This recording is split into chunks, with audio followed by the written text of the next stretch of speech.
যে সমস্ত কওমি আলেমরা বিগত নির্বাচনে মওদুদিবাদীদের সাথে নির্বাচনী জোট করেছিলেন, তাদের মধ্যে একজন চিহ্নিত মুখ আছেন কিনা?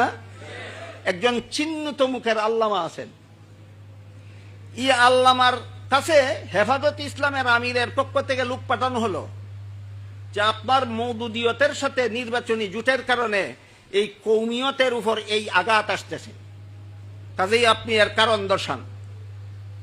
তিনি এই নোটিশ পেয়ে একবার সরাসরি বাবুনগর চলে গেলেন। হেফাজতের আমিরের সাথে সাক্ষাৎ করে বলে আসলেন, আমার জোট ইমান আকিদার জোট নয়, আমার জোট নির্বাচনী জোট। কাজেই এই জোট করা সত্ত্বেও মওদুদিদের আকিদা আলাদা, আমাদের আকিদা আলাদা, এটা কোনোদিন একাকার হবে না। আমি মনে করি ওইখানে গিয়ে তিনি এই বক্তৃতাটা দিয়েছেন হেফাজতের আমিরকে আইওয়াশ করার জন্য। এই বক্তৃতাটা তিনি সেখানে গিয়ে দিয়েছেন কিসের জন্য? আইওয়াশ করে। আমি কেমনে বললাম, এবার শুনুন তার প্রমাণ। সেখানে গিয়ে এই বক্তৃতা দিলেন যে মওদুদিদের আকিদার সাথে আমাদের আকিদার কোনো মিল নাই, আমাদের আকিদার সাথে মওদুদিরা আকিদার কোনো মিল নাই। আমি জোট আকিদার ব্যাপারে করিনি, আমি জোট নির্বাচনের ব্যাপারে করেছি। সেই বক্তৃতা দিয়েছেন সেখানে গিয়ে। বাইরে এসে তিনি যে বক্তৃতা দিয়েছেন সেটা হলো, আজকাল আকিদা নিয়ে বড় বাড়াবাড়ি করা হচ্ছে। দেখেন এখনের বক্তৃতার ভঙ্গিটা দেখুন। আজকাল আকিদা নিয়ে বড় বাড়াবাড়ি হচ্ছে। এই বাড়াবাড়ি ঠিক নয়। আসলে সালাফিদেরও আকিদা সংশোধন করা দরকার, দেওবন্দীদেরও আকিদা সংশোধন করা দরকার, হানাফিদেরও আকিদা সংশোধন করা দরকার। তার এই বক্তব্য আমার কাছে সংরক্ষিত আছে। তার এই বক্তব্য আমার কাছে এই বক্তব্যের রেকর্ড আমার কাছে সংরক্ষিত আছে। আপনারা কেউ দেখতে চাইলে অথবা ডাউনলোড করে নিতে চাইলে নিতে পারেন। ওইখানে গিয়া বলেন মওদুদিদের আকিদা আলাদা, দেওবন্দীদের আকিদা আলাদা, আমি একাকার করার পক্ষে নই। বাইরে এসে বক্তৃতা দিয়া বলেন আজকাল আকিদা নিয়ে বড় বাড়াবাড়ি করা হচ্ছে। আসলে আমার দৃষ্টিতে সালাফি আকিদা আর দেওবন্দি আকিদা, সালাফি আকিদা আর হানাফি আকিদায় তেমন কোনো পার্থক্য নাই। সালাফি আকিদায় আর দেওবন্দি আকিদায় কোনো পার্থক্য নাই। আমি সালাফি আকিদায় কুফুরি আছে, এর প্রমাণ আমার কাছে আছে। মওদুদি আকিদায় কুফুরি আছে, এর প্রমাণ আমার কাছে আছে।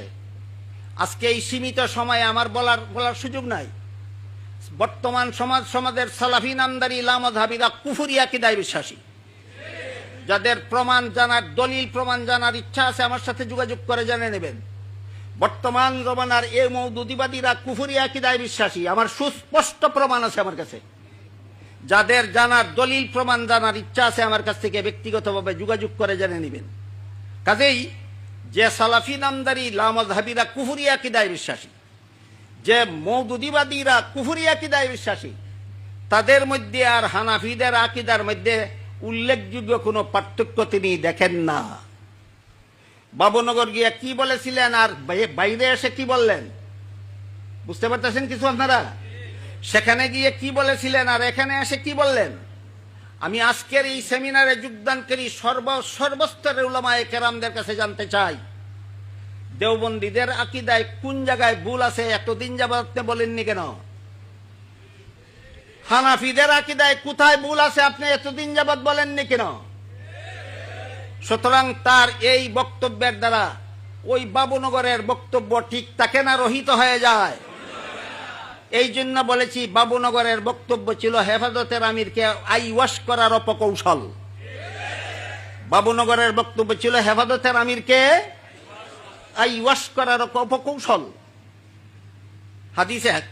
হাদিসে একটা কথা আছে, আহলুল জান্নাতে বুলহুন, জান্নাতি বুজুর্গরা অত্যন্ত সাদা সিধা হয়ে থাকেন।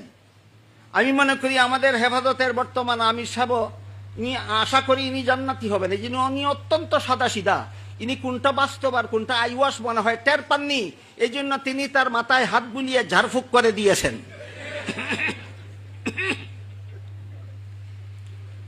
এই পরিস্থিতিটা আমি আপনাদের সামনে তুলে ধরলাম কেন? মূল বক্তব্যে বলা হয়েছে যে বর্তমান প্রেক্ষাপটে মওদুদিয়ত আর দেওবন্দিয়তের যে মাজুনে মুরাক্কাব, যে জগা খিচুড়ি পাকাবার শয়তানি চক্রান্ত চলেছে, এই ব্যাপারে আমাদের নূতনভাবে কোনো করণীয় আছে কিনা, কোনো সতর্কতার অবলম্বন করার কিছু আছে কিনা, এরকম একটা প্রশ্নের উদ্ভব হয় মূল বক্তব্য থেকে। এই প্রসঙ্গে আমি বলতে চাই, এই মুহূর্তেই সময় সমস্ত কৌমি আলেম, কৌমি ছাত্রদেরকে মওদুদিয়ত আর দেওবন্দিয়তের পার্থক্য পরিষ্কারভাবে বুঝিয়ে দেওয়া দরকার।